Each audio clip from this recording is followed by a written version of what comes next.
안녕하세요, 여러분. 곰곰 ASMR입니다.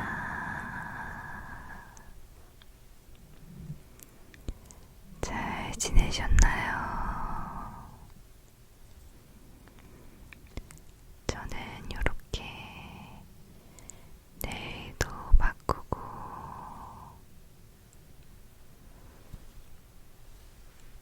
이렇게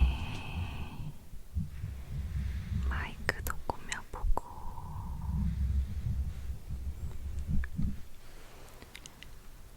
다양한 재밌는 게 또 없을까 고민하면서 재밌게 올해를 시작하고 있었습니다.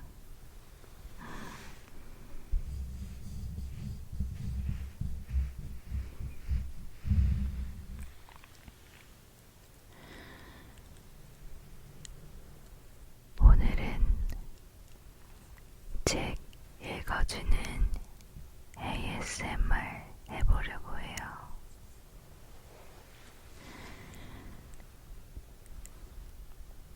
요즘 제가 즐겨보는 해외 ASMR 채널에 해리포터 읽어주는 ASMR이 올라왔더라고요. 너무 잠이 잘 와서 저도 꼭 찍어야겠다고 생각했습니다. 다 읽어드리진 못하겠지만 목표한 지점까지 읽어드리고 다음번 영상에서 이어서 읽어드릴 수 있도록 해볼게요. 읽어드릴 책은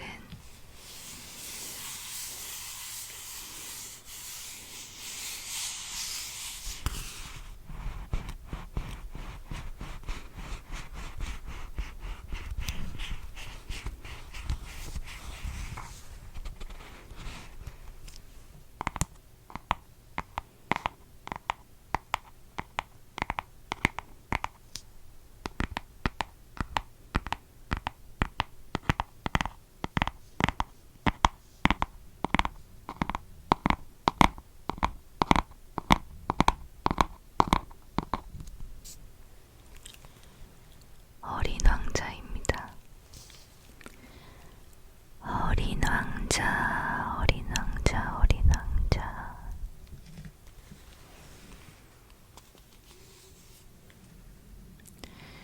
어린 왕자는 주기적으로 약간 그게 이런 내용이 있었긴 한데 잘 기억이 안 나네 싶을 때 한 번씩 찾아서 꺼내 읽으면 정말 좋은 책인 것 같아요. 읽을 때마다 느껴지는 것도 항상 다 다르고. 그럼 바로 시작해볼게요. 여러분 오늘도 행복한 꿈 꾸시고 행복한 밤 되시고 내일도 행복한 하루 보내세요.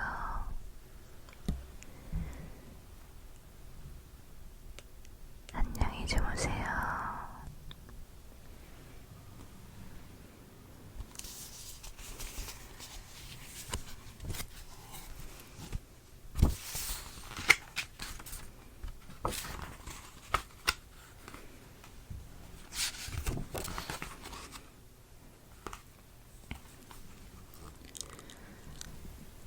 레옹 베르트에게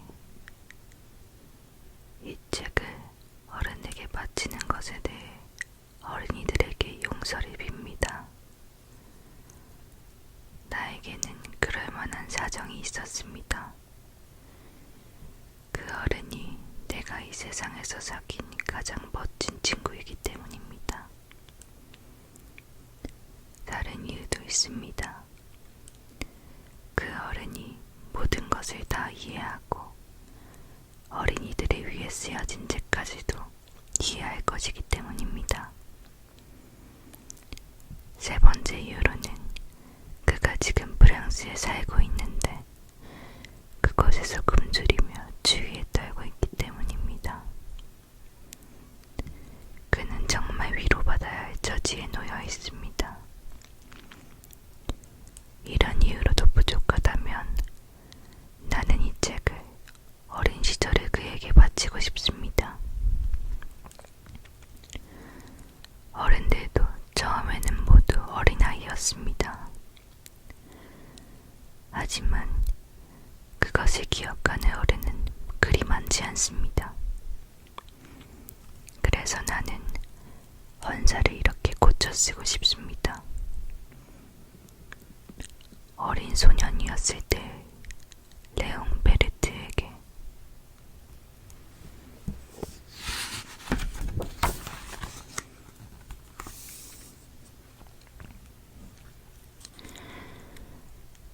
여섯 살 적에 나는 원시림을 다룬 책에서 놀라운 그림을 하나 본 적이 있다. 체험한 이야기란 책이었다.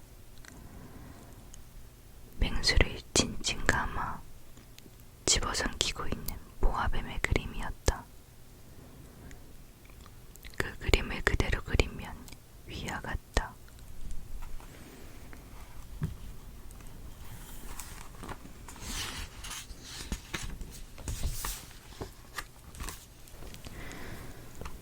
그 책에는 이러한 글귀가 쓰여 있었다. 모아뱀은 먹이를 씹지도 않고 통째로 삼켜버린다. 그리고는 그것을 소화시키려고 꼼짝도 하지 않고 6달 동안 잠을 잔다.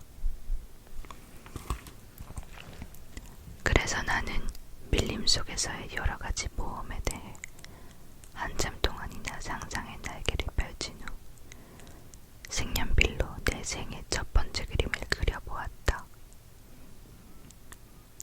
나의 그림 제1호였다. 이런 그림이었다.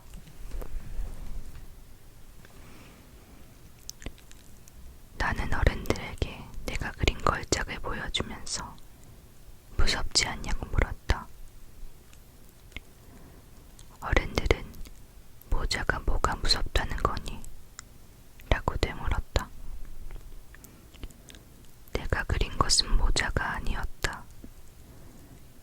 코끼리를 소화시키고 있는 모아뱀의 모습이었다. 할 수 없이 나는 어른들이 알아볼 수 있도록 모아뱀의 뱃속을 그려주었다. 어른들에게는 언제나 설명을 해주어야 한다. 나의 그림 2호는 이러했다.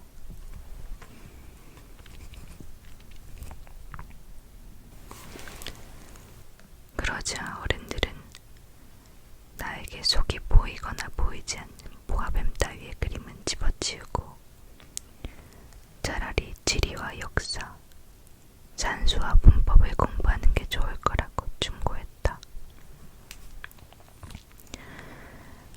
그래서 나는 6살 때 화가라는 멋진 직업을 포기해버렸다.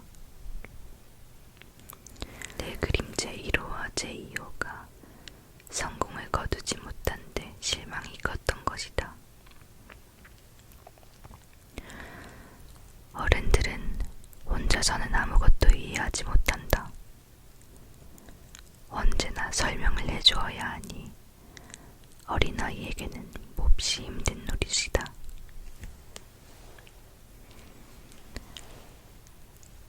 그래서 나는 다른 직업을 택할 수밖에 없어 비행기 조종하는 법을 배웠다. 나는 세계의 구석구석을 안 가본 데 없이 날아다녔다. 지리 공부를 한 게 정말로 많은 도움이 된 셈이다.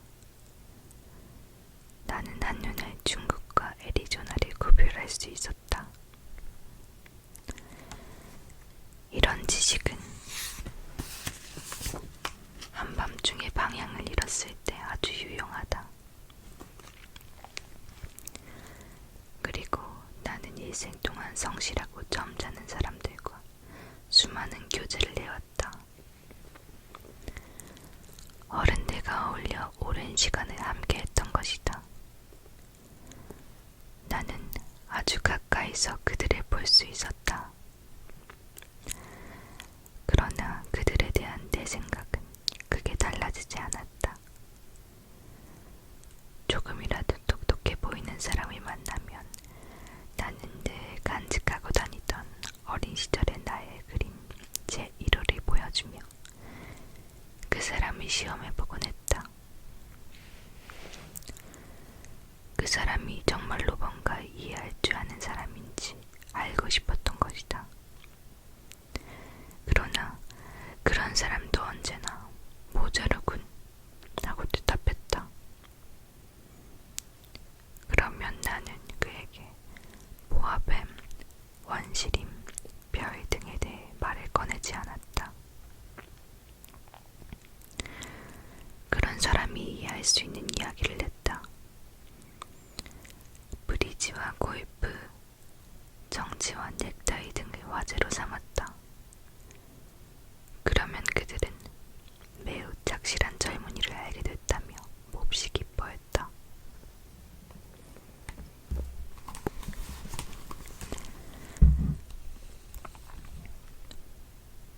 6년 전 사하라 사막에서 비행기가 고장을 일으킬 때까지 나는 마음을 터놓고 진실하게 이야기할 수 있는 사람을 만나지 못했다. 비행기 엔진에서 뭔가 고장난 것이었다. 정비공도 없었고 승객도 없었기 때문에 나 혼자서 그 어려운 수리를 할 수밖에 없는 처지였다. 나에겐 죽느냐 사느냐의 중요한 문제였다. 물도 겨우 일주일쯤밖에 마실 정도밖에 남아있지 않았다. 전날 나는 사람이 살고 있는 땅에서 수천 킬로미터나 떨어진 사막에서 잠이 들었다. 바다 한가운데 떠있는 뗏목에 의지한 벼르자보다 더 외로운 상황이었다. 그런데 동이 터올 무렵 아주 작고 이상한 목소리가 나를 깨웠다. 그때 내가 얼마나 놀랐을지 상상할 수 있었을 것이다. 그 목소리가 말했다. 미안하지만 양 한 마리만 그려줘요. 뭐라고? 양 한 마리만 그려줘요. 나는 벼락이라도 맞은 것처럼 벌떡 일어났다. 두 눈을 비비며 사방을 잘 살펴보았다. 정말로 이상하게 생긴 어린아이가 나를 심각한 모습으로 바라보고 있었다. 훗날 나는 그 아이를 모델로 하여 최고로 멋진 조상아를 그렸다. 물론 내 그림은 실제 모델에 비하면 덕없이 부족하다. 그러나 내 잘못이 아니다. 6살 때 화가가 되려는 꿈을 어른들한테 꺾여서 그 후로는 속이 보이는 모아뱀과 속이 보이지 않는 모아뱀 말고는 그림 그리는 연습을 전혀 하지 않았으니까 말이다. 어쨌든 나는 너무 놀란 나머지 눈이 휘둥그레져서 느닷없이 나타난 그 아이를 쳐다보았다. 그때 내가 인가에서 수천 킬로미터 떨어진 곳에 있었다는 사실을 기억해 주길 바란다. 그런데 그 꼬마 아이는 길을 잃은 것 같지도 않았고 피곤해 보이지도 않았다. 또 배고픔과 목마름과 두려움에 시달리는 것처럼 보이지도 않았다. 사람 사는 땅에서 수천 킬로미터나 떨어진 사막 한가운데서 길을 잃은 어린아이의 모습은 아니었다. 나는 가까스로 정신을 차리고 그 아이에게 말을 건넸다. 그런데 너 여기서 뭘 하는 거니? 그러자 그 아이는 아주 중요한 이야기라도 되는 듯 나지막히 되풀이했다.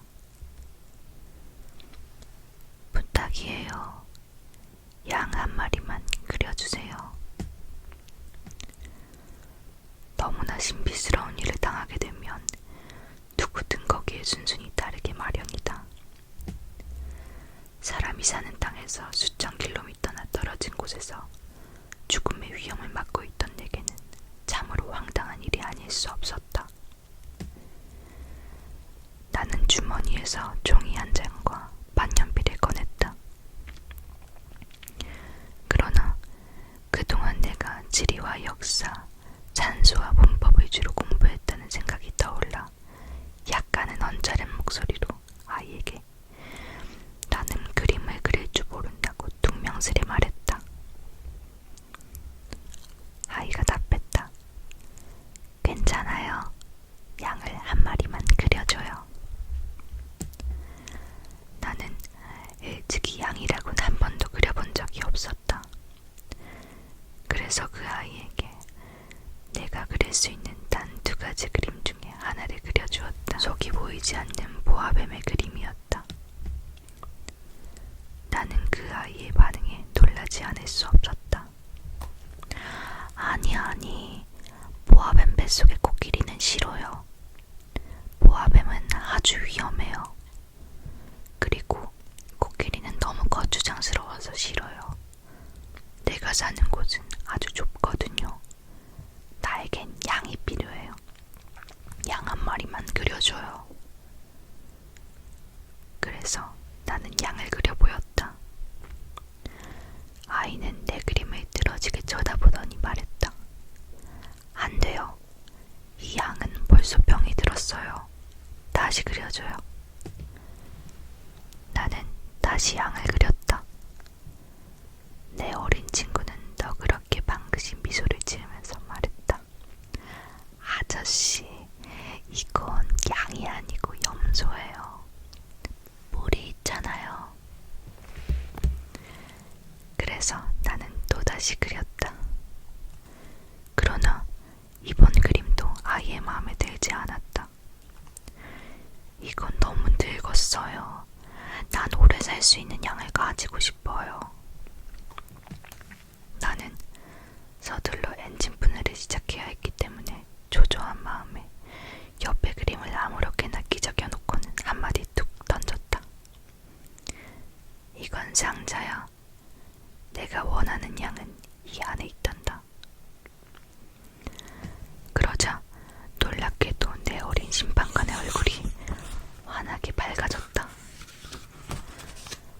바로 이런 걸 원했어요. 이 양에게 물을 많이 줘야겠지요. 왜 그렇게 생각하지? 내가 사는 곳은 아주 작거든요. 거기 있는 걸로 충분할 거다. 내게 준 건 아주 작은 양이란다. 아이는 고개를 숙여 그림을 들여다보았다. 그렇게 작지도 않은데. 어머, 잠들었나 봐요. 이렇게 어린 왕자는 내 곁에 찾아왔다. 어린 왕자가 어디서 왔는지를 아는 데는 꽤 오랜 시간이 걸렸다. 어린 왕자는 내게 많은 것을 물어보았지만 내 질문은 전혀 듣지 않는 것 같았다. 어린 왕자가 가끔 툭툭 내뱉는 말을 통해 나는 그에 대해 조금씩 알게 됐다. 예컨대 어린 왕자는 내 비행기를 처음 보고는 이렇게 물었다. 이 물건은 대체 뭐예요? 이건 물건이 아니란다. 하늘에 날아다니는 거야. 비행기지. 내 비행기. 나는 어린 왕자에게 내가 날아다닌다는 사실을 알려주면서 너무 자랑스러웠다. 그랬더니 어린 왕자가 소리치는 게 아닌가. 뭐요? 아저씨가 하늘에서 떨어졌어요. 그래. 이야, 정말 재밌네요. 그리곤 어린 왕자는 갸르르 웃었다. 나는 기분이 몹시 언짢아졌다. 그가 내 불행을 진지하게 걱정했다. 용서해주길 바랬기 때문이다. 그때 나는 그 아이가 신비롭게 호련히 나타난 이유를 알아낼 한 줄기 빛이 비치는 걸 깨닫고 불이 나게 물었다. 그럼 너는 다른 별에서 왔니? 그러나 어린 왕자는 대답하지 않았다. 내 비행기에서 눈을 떼지 않고 고개만 천천히 끄덕였다. 이걸로는 그리 멀리서 오지는 못했겠군. 그리고는 한참 깊은 생각에 잠기더니 주머니에서 내가 그려준 양의 그림을 살며시 꺼내서는 보물인 양 열심히 들여다보고 있었다. 다른 별에 대해서 슬쩍 내비친 말에 내가 얼마나 호기심으로 몸이 달았을지 여러분은 짐작할 것이다.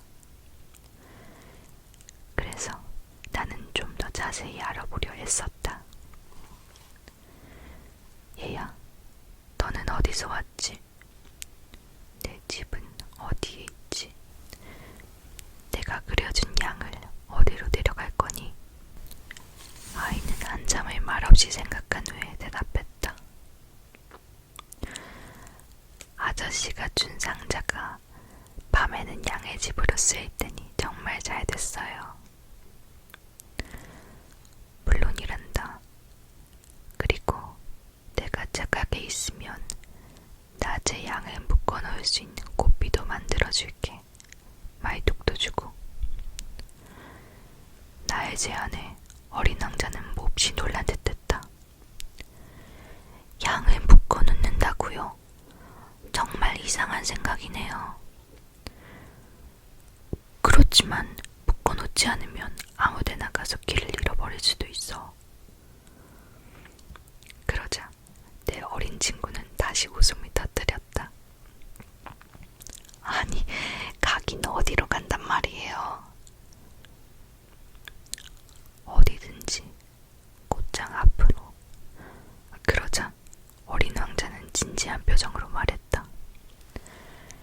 괜찮아요. 내가 사는 곳은 아주 조그맣거든요.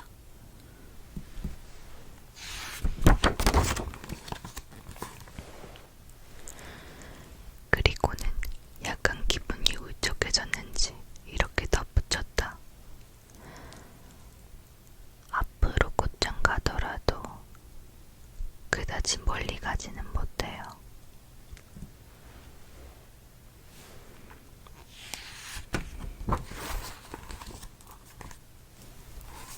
나는 이렇게 하여 매우 중요한 두 번째 사실을 알게 되었다. 어린 왕자가 사는 별이 겨우 집 한 채만 하다는 사실이었다. 그러나 나에게는 그다지 놀라운 일은 아니었다. 사람들이 지구, 목성, 화성, 금성처럼 이름을 붙여놓은 커다란 별들 말고 너무 작아서 만환경으로 보기 힘든 수백 개의 다른 별들이 있다는 걸 나는 잘 알고 있었다. 천문학자는 그런 별을 발견하면 이름을 지어주는 대신 소행성 3251호라는 식으로 번호를 붙인다. 나는 어린 왕자가 소행성 B612호라는 별에서 왔을 거라고 생각했다. 근거 없는 추측은 아니다. 이 행성은 1909년 터키의 한 전문학자에 의해 딱 한 번 만환경에 잡힌 적이 있었다. 그는 국제천문학회에서 이 행성의 발견을 훌륭히 증명해 보였다. 그러나 그의 옷차림 때문에 아무도 그의 말을 믿지 않았다. 어른들은 언제나 이런 식이다. 소행성 B612호의 명성을 위해서는 천만다행으로 터키의 독재자가 국민에게 유럽식으로 옷을 입지 않으면 사형에 처한다는 명령을 내렸다. 1920년 그 천문학자는 아주 세련된 옷을 입고 그 행성의 발견을 다시 증명했다. 그러자 이번에는 모두가 그의 말을 믿었다. 소행성 B612호에 대해 이렇게 자세히 이야기하고 애써 번호까지 일러주는 것은 어른들 때문이다. 어른들은 숫자를 좋아한다. 가령 여러분이 어른들에게 새로 사귄 친구에 대해 이야기해도 어른들은 정작 중요한 거에 대해서는 묻지 않는다. 그의 목소리는 어떠니? 그 애가 좋아하는 놀이는 뭐니? 나비를 채집하는 건 좋아하니? 등과 같은 질문은 하지 않는다. 몇 살이지? 형제는 몇 명이야? 몸무게는 얼마나 나가지? 아버지 수입은 어느 정도 되니? 이런 것만 묻는다. 이런 질문만으로도 그 친구가 어떤 사람인지 알 수 있다고 생각하는 것이다. 어른들에게 창가에는 제라늄이 예쁘게 핀 화분이 있고 지붕에는 비둘기가 들락거리는 예쁜 장미집 벽돌집을 보았어요 라고 말하면 어른들은 그 집이 어떤 집인지 상상하지 못한다. 100만 프랑짜리 집을 보았어요 라고 말해야 그들은 우와 정말 멋진 집이겠구나 라고 탄성을 지른다. 따라서 매혹적인 어린 왕자가 있었는데 잘 웃었고 양 한 마리를 갖고 싶어 했는데 그가 바로 그가 이 세상에 있었다는 증거입니다. 그러니까 어떤 사람이 양을 갖고 싶어 한다면 그가 이 세상에 있었다는 증거라고 할 수 있습니다. 라고 말하면 그들은 어깨를 으쓱하고는 여러분을 어린아이로 취급할 것이다. 그러나 소행성 B612호에서 왔습니다 라고 말하면 어른들은 고개를 끄덕이며 다음 질문으로 조용히 넘어갈 것이다. 어른들은 항상 이런 식이다. 그렇다고 그들을 나쁘게 생각해서는 안 된다. 어린아이는 어른들에게 너그러워야 한다. 그러나 삶이 무엇인지 이해하는 우리에게 숫자 같은 건 중요하지 않다. 나는 이 이야기를 동화처럼 시작하고 싶었다. 나는 옛날에 자기보다 조금 큰 별에 어린 왕자가 살고 있었다. 그는 친구를 갖고 싶었다. 라는 식으로 말하고 싶었다.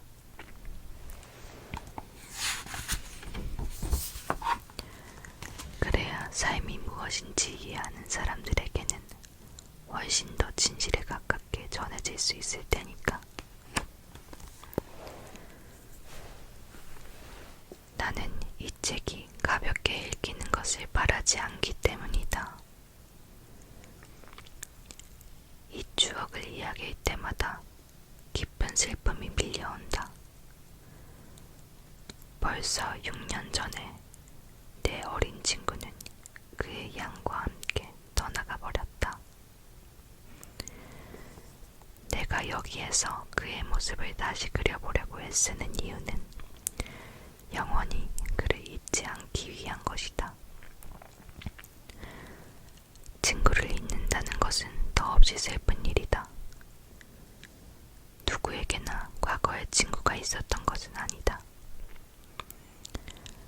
나도 숫자밖에 모르는 어른이 될지도 모른다. 그런 어른이 되지 않기 위해서 나는 그림 물감 한 상자와 연필을 샀다. 이 나이에 다시 그림을 그린다는 것은 꽤나 힘든 일이 아닐 수 없다. 6살 때 속이 보이는 모아뱀과 속이 보이지 않는 모아뱀밖에 그려본 적이 없는 내가 그래도 실물에 가깝게 조상화를 그려보고자 최선을 다할 것이다. 그러나 반드시 성공하리라고는 생각하지 않는다. 어떤 그림은 괜찮은데 어떤 그림은 전혀 닮지 않았을 수도 있다. 크기도 정확히 기억나지 않는다. 따라서 여기서는 어린 왕자가 너무 큰데 저기서는 또 너무 작게 그려질 수 있다. 어린 왕자의 옷 색깔에서도 망설여진다. 그래서 나는 이렇게 저렇게 더듬더듬 그려보련다. 어쩌면 가장 중요한 부분을 잘못 그릴 수도 있다. 그렇다고 나를 탓하지는 말기 바란다. 내 어린 친구는 이러쿵저러쿵 설명한 적이 없었다. 아마도 내가 자기와 비슷하다고 생각했던 것인지도 모르겠다. 그러나 안타깝게도 나는 상자에 감춰진 양을 볼 수 없다. 나도 이제는 조금 어른처럼 변해버린 것 같다. 나도 이제는 나이를 먹은 모양이다.